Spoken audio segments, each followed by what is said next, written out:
everyone. Welcome back to another episode of Heart to Heart, the stories of us. We have finally managed to chase and pin down Jeechen Ladree to join us in our studio today to talk about being a student, managing so many ventures, and still being able to do everything that she does. Welcome, Jeechen. Hello, thank you.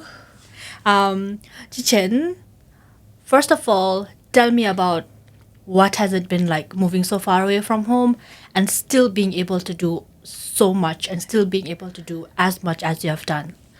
Okay, before I start answering this your question, which is very nice, thank you. Okay, I'd like to thank, and I'm grateful to be part of this, and thank you so much for having me. And let's go back to your question. So, yes, I'm studying and I'm working as a student counselor in one of the consultancies, and I'm also running like few ventures. So it's not easy, I would say, but at the same time it's very interesting, keeps you excited, and I'm a person, like who loves, like go-getter. If I want to do, I want to do it. Yeah. So staying idle makes me like kind of sick, and I don't like even when I'm at home, I do something. I don't stay idle. So I think I love it, whatever I'm doing. It's nice. something I love. So I think life is all about these things. That's nice. Really, really happy to know that. I think the last time that we met, we were like in totally doing completely different things in like different exactly. parts of life. It's like so nice to see you here, so far away from Yeah, home. nice to see you here too. Oh my god, I was like Thriving. Who's the interviewer? And then Ajim was like, yeah, she's. I think you know her. I'm like, okay, I'll see. And you're here. Oh, Ooh, yay! welcome to Australia. I don't know if it wouldn't be a welcome. I've been here for a while. Okay. But, well, I will take it. So, Jeechen, my first question to you is, how did the decision to move to Australia come about? Because you were already, like, doing a lot of things back home and, like, still being, like, pretty good at it, right? So, how did that decision come about? I think, first of all, number one, there was a hype. Everybody was going to Australia. But my, like me coming to Australia, I think I had that thing for a very long time after I did the graduation. I graduated in 2019. And after that, I was working. And later on, I think mundane is something I don't like it. Yeah. So I've never been outside before that, going abroad, studying. I did everything, my entire education career in Bhutan. So I wanted to go out, do something. And Australia, so everybody were going there. I didn't know like what I was chasing, but at the same time, I felt like, okay, it's something, I felt something. And I'm a believer of instinct and manifestation. So yeah, I'm here. Okay, that's nice. Do you think it was the right decision? Of course, yeah. Yeah? I think, very right, I would say. Nice to know. I was like, it's happy, I was very happy in Bhutan, but I also needed some change. Yeah. So that would be the number one It was time thing. to make a change. Exactly. My next question is, why birth? Like, was it like a definite answer? Like, okay, if you ever leave the country, if I ever go to Australia, it has to be birth? Or was there like, were the other states an option as well? Oh, okay. That's interesting because Perth was not my first choice. And I wanted to go to Brisbane or Canberra where there are many, I don't know. I had a thing like, I don't want to go, later on in life, I felt like I needed some, isolation from people. Too much of socializing. I think that affected me in so many ways, I would say. And I wanted to, isolate, like wanted to go somewhere like people doesn't know me enough, well enough. So, but I went to one of the agency, agent, for education agent, and I came across the University of Notre Dame, and I got enrolled, and I thought, okay, let's give it a try. There's you can do something later. If I don't like in Perth, I can change. So I think that drove me here in Perth. All right. My next question is, like, you have been here a while now, and from the first time that you came here until today, what has been your biggest cultural shock?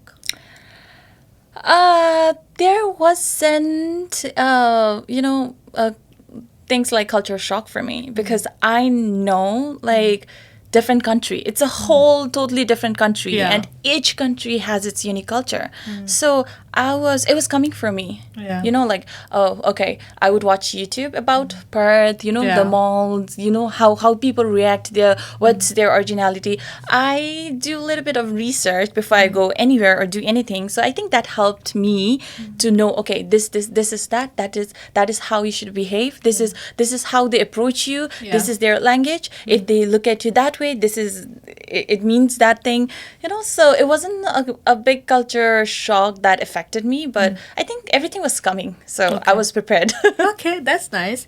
In my case, it wasn't much of a cultural shock per se, but something that I was a little bit taken aback by was how comfortable people are going to places barefoot. Like, yeah, I remember I was here, so I came here like about before it was like about to hit peak summer, right? And then I was at a train station. Now, mind you, this is my first time being out in a bus station or a train station. I'm like looking at the app and then just trying to. I actually didn't have anything to go. I Okay. actually didn't have anything to do or anywhere to go. I was just trying to be a little bit more comfortable with how the trains work. Okay. And I'm on this like escalator going down, and I'm on my phone and I'm looking down. Okay. And I see somebody walk past me in my periphery. I can see that they're barefoot. Well, like walking normally. Yeah, as like if- next to a train station. I was like, oh my God, what's happening? But then as I have like been here for a while, I can like see that it's like Understand. more I think- common. Yeah, So that's been- Yeah, I think the Australians, it's normal for them, right? Yeah, exactly. Yeah, it's their culture. I think Yeah. if they feel comfortable, okay, go on. That was like Yeah, that was surprising for me. Oh, okay. Yeah. For some reason, I never saw that one coming. I'm surprised I didn't even see like jokes about that online. All right. My next question is, when you first came here, what were like some of the biggest challenges that you faced? Okay, let's give it a thought. Biggest challenge was like the food. I miss food so much, Bhutanese, and how nutritious they are. The taste was so different. Yeah. I think that was the only big change I had when I first came here, because the taste of the food was different, you know. Because okay, yesterday I was in Thimphu eating dinner and having, you know, Yeah. whatever it is, chicken, everything. And the next day I got to Bangkok, and then after like few hours I'm here and I'm eating something which is like very unfamiliar. Now we are used to, right? Yeah. But it was like different, you know, taste different. Yeah. Okay, but eventually there's a progress. I'm good now. And what about like your uni life? How was like settling in at uni and the courses and like the tutors? I thought, you know, like being study in Bhutan, my entire education life, my entire time education time in Bhutan, I felt like in Australia, such as a very, very developed country in the world, I thought like things would be different. But it's same. It's same. Is it? Damn. It's same. And I was like, okay, it's same. You know, you study there, it's same. You study here, it's same. But just the culture, the people, the environment is different. But otherwise, I think everything's same. So one thing was different, using the student portal. Because it was a little bit confusing at first. But eventually, when you... you know, when you're used to it, it becomes very easy. Just one time, it becomes very difficult because it's very new. You know, you're like, okay, how do you do this? And you have to keep on going to the student service officer, and some they help, some they don't, which is not a problem. So I think that was the only thing that was different for me, and the other one is the food. Otherwise, everything's fine. It was all right. Yeah. That's nice to know. So what about your community? How did you build a community of network or community Here? of friends, like anybody who you could like call when things were like not going your way? How did that come about?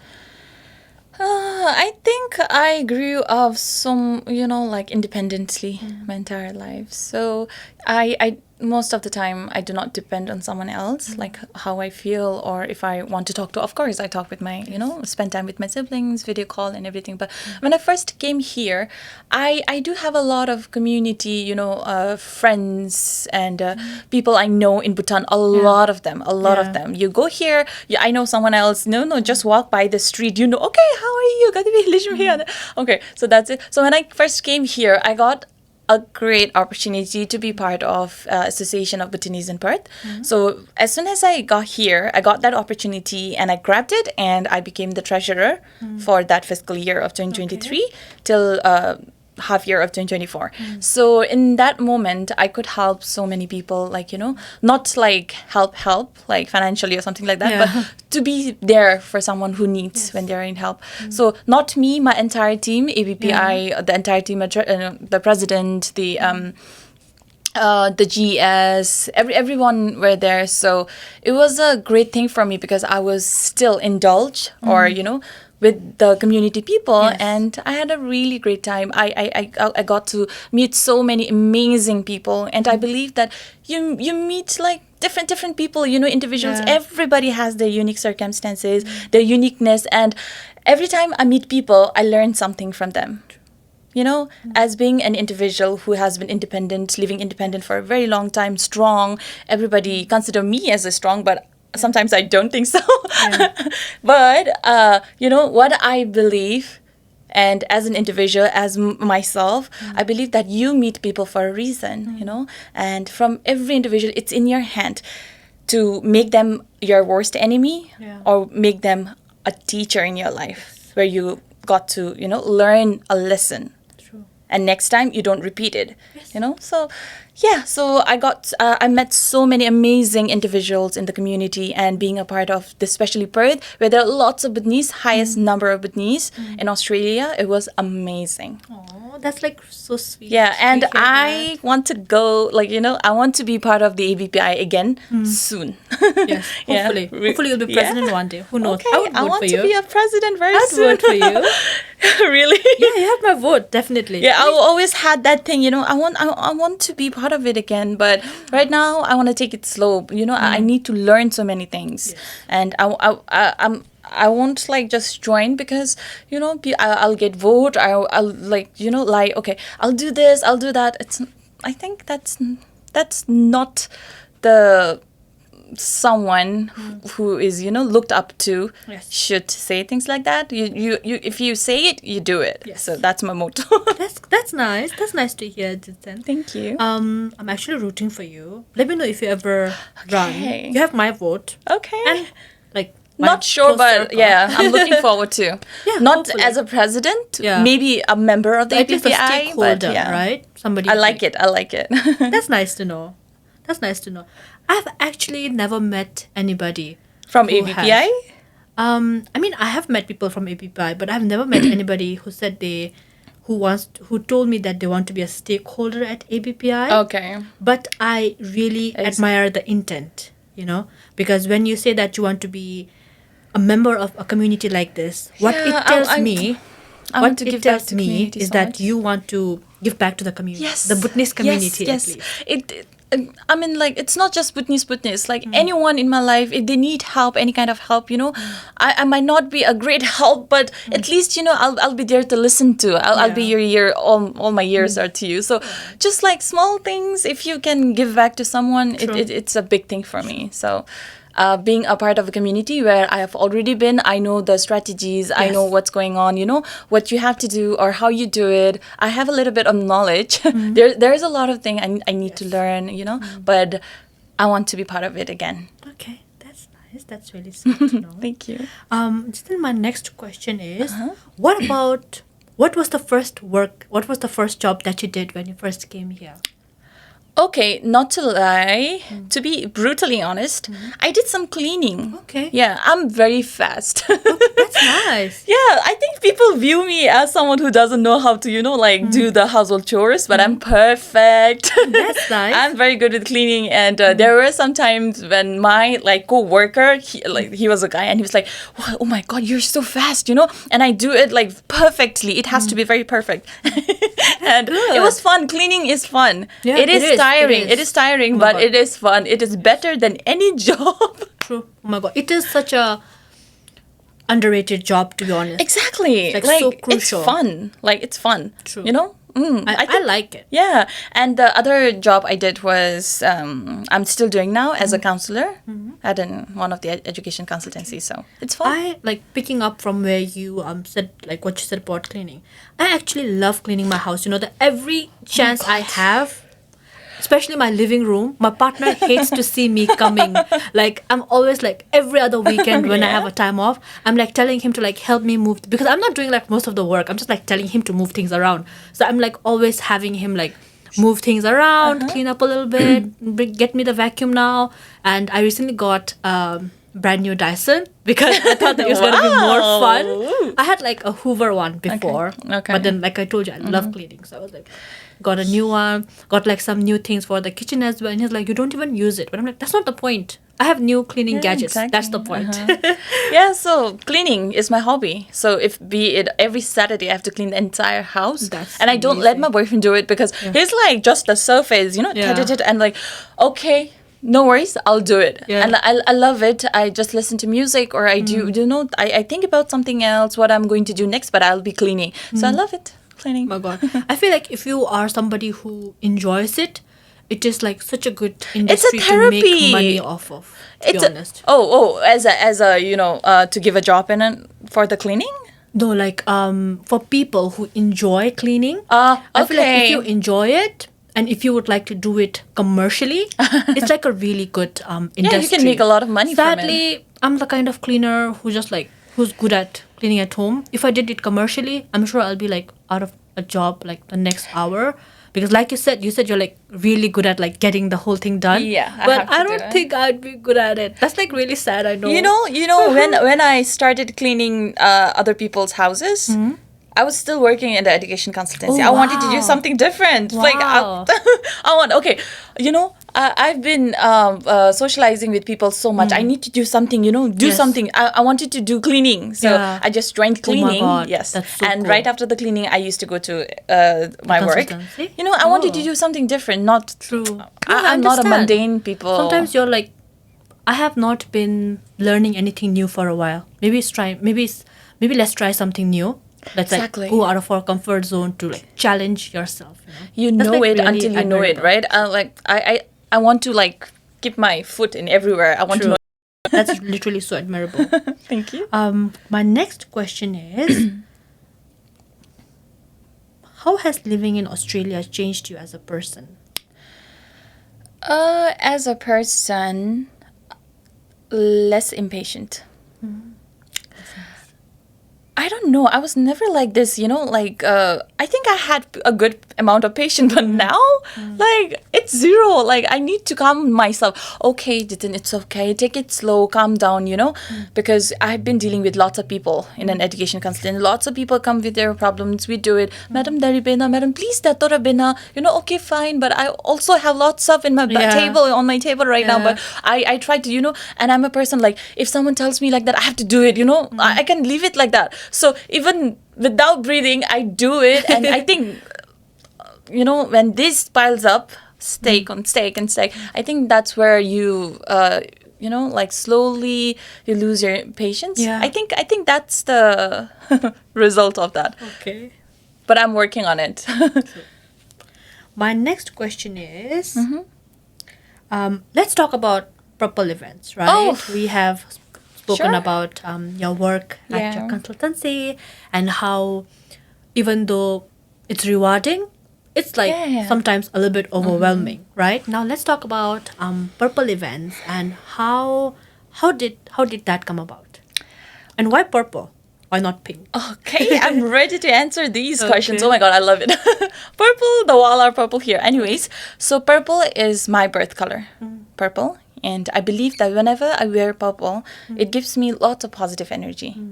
So that's I kept it purple and even to the event. So purple is my birth color because it gives me so much of positivity, and the other is event. And I made the entire logo myself. Okay. I never had any idea of how to make logo, so I did a lot of research, and I wanted to make it very simple. Like when people look at it, okay, purple, and then it's just snapped in my mind, purple event. So I was looking for the name for my event. I wanted to do the event so bad because when I was young, I used to participate in event management just to work as a volunteer. You don't get anything, but of course you get a certificate. But I think that's where I learned, grew interest of organizing events and all programs, like mega shows and something like this. And before I came here, I also worked with Ugen Pandey and King Sonam.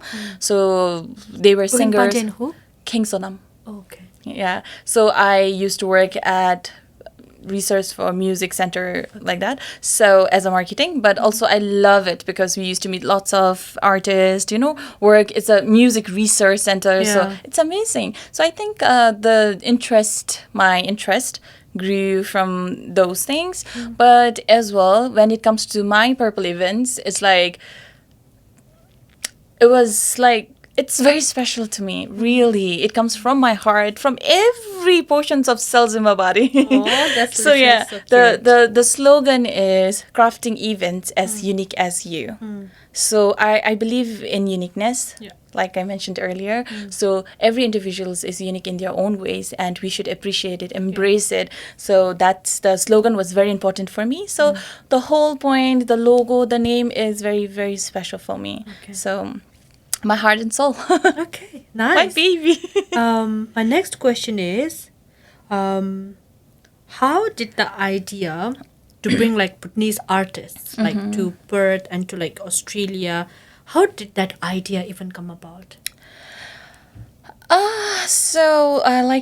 Like I said, I used to work with Kim Sonam and Ugen Pandey, and I've learned a lot of things, positive things from Ugen Pandey. He's a very, very nice person, and spending time with him, I learned few things. Artists in Bhutan, they don't. I think right now, I think it has improved a bit, but they're not, kept in a position where they are valued well enough, because they're very talented, they're unique, and they their performances are really good. They are, special.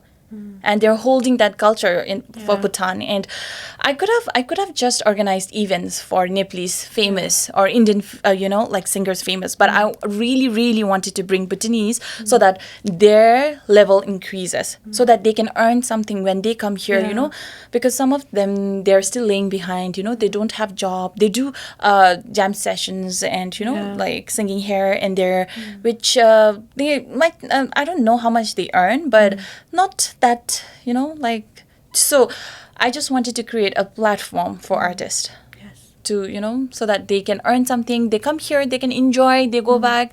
And this also creates a motivation for those who want to pursue such career in their life. Nice. That's great. I assume that you toured most of Australia with them as well, right? Yeah. Can you tell us one particular incident that you would consider the best, or the most memorable Going one? with them? Going with them, touring with them. Okay, touring with them, to different states in Australia. Of course, it's like visiting new places. And I've been to Brisbane and Canberra. Canberra is a very quiet place, but I love it. I like quiet and, very soothing. I think that was a therapy for me, visiting Canberra. Brisbane is very, very much crowded.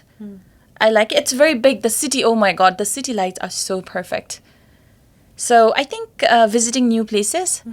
And Gold Coast was very special. It was beautiful. Yes. Nice. So I think visiting new places, experiencing their culture, looking at people and eating food. I think that was the best part of, touring around. The touring part.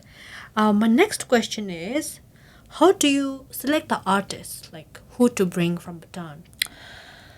I would say we directly, we wouldn't name it, but, we don't just select it that way. We have to see, if they're currently, how their performances are going, how much is their fan base. We're not being biased, but also we have to attract the, the audiences and all. If we bring someone, not most of the people, I don't think that's good, but I think that's the part of a business.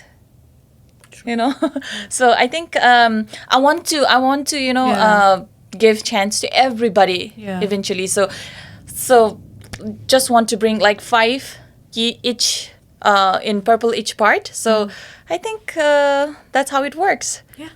And the first one is the fan base and the recent songs and, like, and older artist. Yes. Like who has been singing since their young age till now, Yes. That's nice. And sometimes you feel like the song is getting connected to you, Yeah. Okay, I love this song. I want to bring this artist here. That also works. That's nice. That's really thought-provoking, I think. I don't know. It's also like really sweet that at some point you want to like bring as many Bhutanese artists as possible, right? Because they should also have an access, opportunity, access to that this kind of exposure, this kind of money. Like you said, like earn something. Even though they perform back home, it might be the money they make here is obviously going to be like a little bit more than how much they would like make back home. Yes, you're right. I hope that at some point Purple Events is so successful that they're like bringing Bhutanese artists like every other month. And every other month, no. And then you cannot bring. No, like, but if it's like really, really successful, Oh, people okay, are like, we would love to do that. Yeah. I want to bring each and everyone here. Okay, everyone. I'm looking forward to meet you all. And please don't think that we are neglecting you or not like being biases. We are trying to bring in as much as we can, and there are so many other angles, so many other parts we need to consider as well. So looking forward to you all. I'm assuming that you have another show coming up soon. Yes. Like, can you tell us like who are the artists coming this time? Oh, yes, of course. So our Purple Events is organizing Purple Part 2, which is the Dragons on Tour. And we have 5 amazing, talented artists who everyone is in Bhutan, okay? So they are flying here in coming May. And so if I name it, is Jumpel from Bales, and Tongpi is there, Oz is there, Sangiti Yuntin is there, and Zombie is there. So yeah, everyone, please do follow us in our social media pages and book your online tickets. So Are the tickets already ready? Yes, it's out. And even the physical tickets are out. That's nice. That's exciting. I don't think a lot of people usually know when the tickets go out. So it's better to like know, like, we have been promoting a lot of it through our social media pages. So we have the link in our bio. So if you're looking forward to buy a ticket or book a ticket, you should definitely get from our link. Or if you want any physical tickets, you can come in contact with me or my co-partner. Okay. And who's your co-partner? Oh, they're my amazing and individual. She is so sweet. Ajim. Her name is Pinso Wangmo. Yeah. All right. That's nice to know. Yeah. A women-led entrepreneur. Oh, yeah. Entrepreneurial she's venture. Good. And you guys are doing great. That's nice. Thank you. Yay. That's a win. That's definitely a win. Woman empowerment. True. Not only women, everyone. All right. Now, my next question to you is, how do you manage working for and running 2 very different ventures, right? Because they are very different things in nature. One is like an education consultancy, and one is like a completely event management company that deals with like completely separate things. So how does that experience equate to like what you do on a daily? Every day, like, it's so exciting to meet so many people, and I think it's somewhat related because I know how to do visa. So when the guys or when the singers or artist comes here, I do everything. So I do not have to depend on anyone to do any kind of visa. So yeah, that's one thing which balances my 2 different areas. And the other one is I make time for that. Okay. And yeah, it's special, like I love music. Do you love music? Definitely.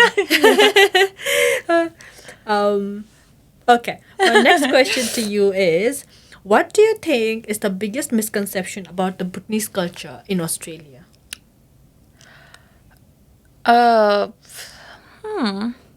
Is there any misconceptions?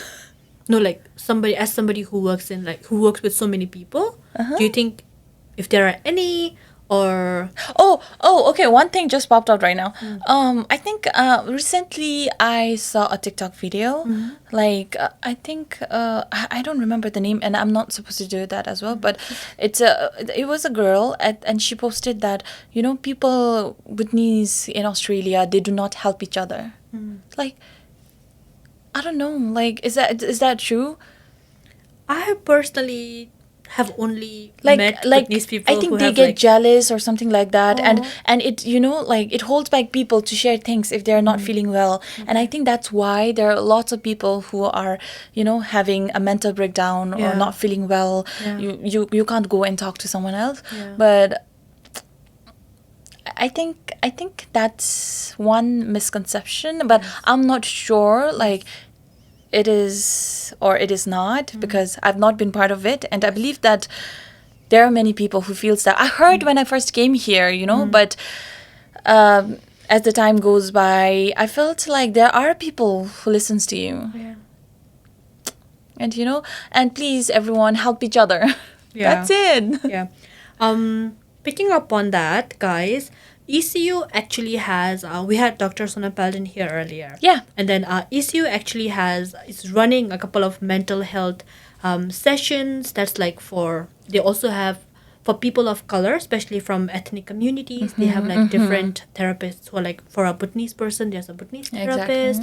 For like a Nigerian person, there's a Nigerian Ghanaian therapist. So that's happening, guys. If you like want to go and talk to somebody, right, especially if you're like having a bad time, we understand that the Bhutanese community has had a bad year last year and this year with we are losing like we are losing very talented and very important Bhutanese lives to mental health. And yeah, I feel like we need to speak about it more. Yeah, definitely. I think when it comes to mental health, it is very, very important. We should, do the awareness as much as we can, because it's very crucial. And this type of thing is something one, cannot explain in words. And me, I'm doing the Masters of Counseling, so through the process, I've learned a lot of things, and that's why I want to be the part of the community, so that I can give it back in one way or another, and also as a counselor, So yeah.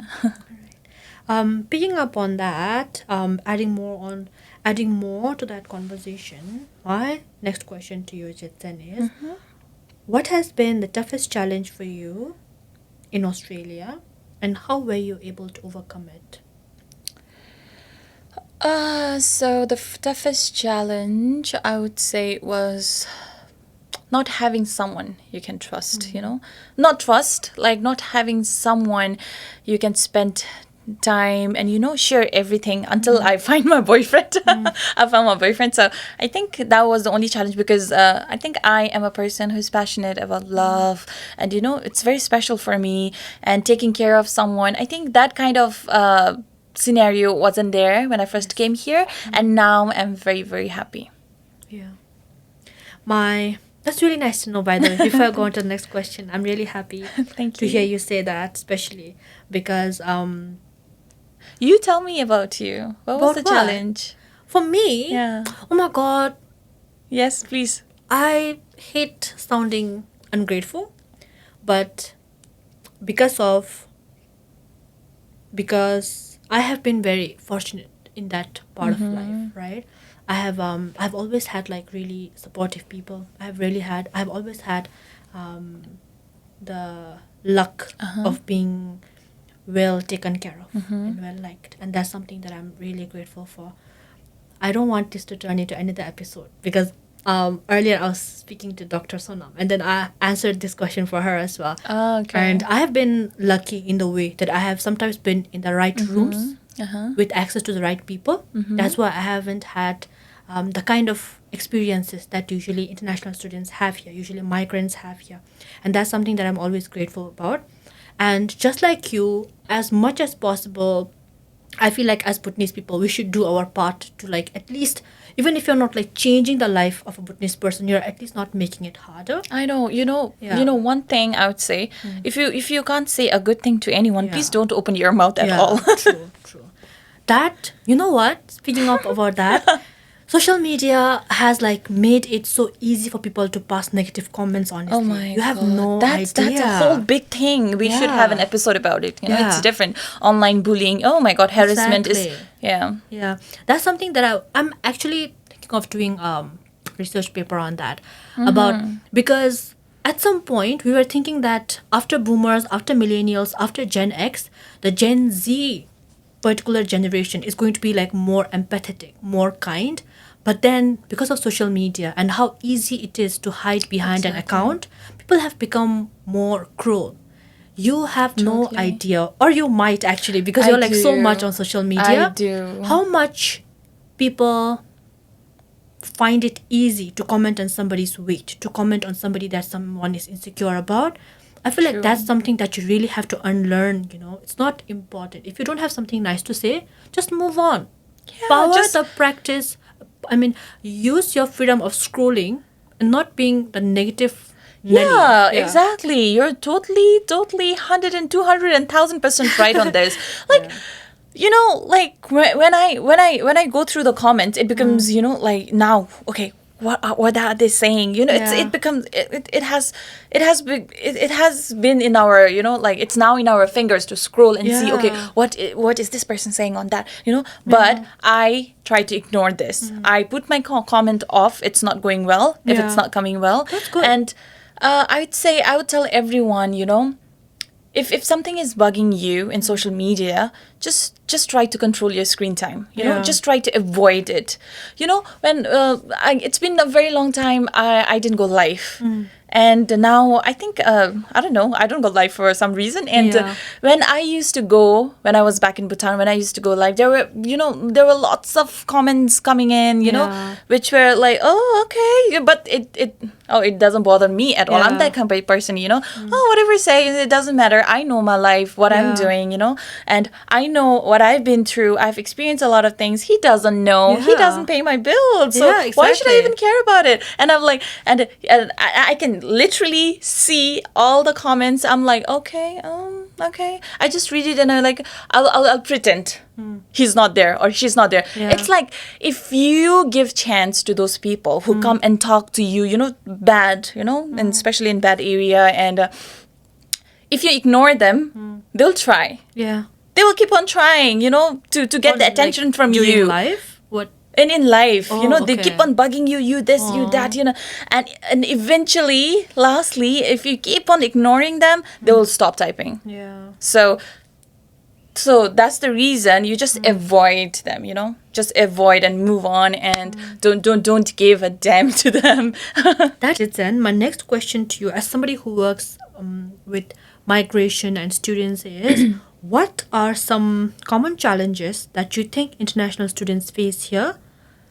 Firstly, while applying to study in Australia, From right? Bhutan? Yes. Okay. Bhutan, from wherever. Okay. First. Secondly, how do you think they should go about it? What should they do? Okay, so first of all, financial capacity is the most important thing here. If you don't have money, you can't move your feet, I swear. You know, you have a big dream. I want to go there. I want to study, you know. I want to do something. Like everybody is going to Australia. I also want to go. You know, there will be a lot of people. I know there are many people back home who want to pursue this dream. And we're here. We should be grateful about it, right? I am grateful. You're grateful. So I think the first thing is the finance. The financial capacity. They need to have at least, like if I say in Bhutanese currency is like, you know, 10 to 15 lakhs, right? I think. Yeah, individually, sure. just, you know, and then, okay, of course, they get education loan and there, but Bhutan is, you know, not that rich. People are not that rich. And there's so many out there who want to pursue this dream and they can't. And they're held back. They become reluctant because they're not getting help from anyone. I think that's one thing. And there are a few people who are rich who can manage everything, but there are so many other people who cannot manage finance by themselves. So I think That's the first thing. And the next thing is how do we help these kids? You know, I'm not kids, oh my sorry. How do we help these people who are having this kind of problem? So as a counselor, student counselor, we firstly like decide on their course. You know, which is very important. You know, you any course. Yeah. You know, but I think most of them come here with any course they like, or maybe the counselor suggests them, and to do the on the okay the where I'm working right now, we do a financial guidance as well, to how to get the education loan, how to get the, you know, like to show the money, you know, how to make your financial capacity strong, how to make your incentive strong. I think we managed to do these things, and I think it's helping some people. Okay, that's nice. I feel like I actually haven't heard of any consultancy like taking that into consideration about how financial constraints might be like one of the biggest Because reasons. there are so many specific few details, you know, the migration officers, the home affairs look into it. We have to be very careful about it. Then my next and my second last question to you is, what advice would you give to someone from Bhutan who wants to build a life or a career in Australia? Okay, so if I had to answer that, which I have to, I would say that some people might have told you that Australia is boring. You know, you have to work a lot of time. No, you come here, you experience it yourself. If you don't experience it yourself, if you have not been into that situation, you'll never know. You might love it, you know, and staying back home, it's not a problem at all. You could do something, but if you want to come here, study here, you know, migrate here, it's lovely. People are lovely here. They're amazing, and you know, if you want some changes, you can just come here. You study, you stay here for a few years, and you go back home. That's not a problem, right? Yeah. You learn a lot. You learn a lot of things. You'll get exposure, and I think that's the most important thing in life. You know, before you die. Yeah, true. I also think that because when you're back home and you're planning to do this, you do hear a lot of people saying, "Oh, it's not worth it." People are like struggling to get to work. People are struggling to complete their course. Yeah. But once you get here, you see everything that's happening. The world is your oyster, right? I feel like exposure is one of the best things a person can amount to. And then, yeah, makes sense. Okay. You know what? Yeah. So you know, the world. You know, the lens I see through the world I see through my lens is totally different. I think I just like, I'm very selective. It's all positive, and when you're talking about challenges, misconceptions and all, I'm like thinking, is there any misconception? Is there any challenges? It's just about food, it's just about water, it's just, I'm like, oh my god, like I think now I think I haven't talked like this for a very long time, and this is a very good thing for me. It has become a therapy kind of thing, you know, and I feel like, yeah, because I select a lot of only the positive thing, it's hard for me to say like challenges, what challenges, what should I say, you know. Yeah, so yeah, people might be thinking that, oh, she's doing great, she doesn't have talent. There are many challenges, but I think I see my world through my lens, which is the lens of positive and, you know, being grateful, gratitude, and I think that's how I'm able to answer right now. Yeah, I don't know. That's amazing. Jeechen, we are coming to our last segment. This is called This or That. This or That. Okay, let's I'll give go. you a couple of questions, like major comparisons between here and Bhutan. You just pick the first thing that comes to mind. Sure. Right? The first one is mountains or beaches? This is a very tough question. I need both. Pick one. You have to pick one. Okay. I can go back home, but I might not be spending my entire life in Australia. So yes, beach right now. Beach right now. Okay.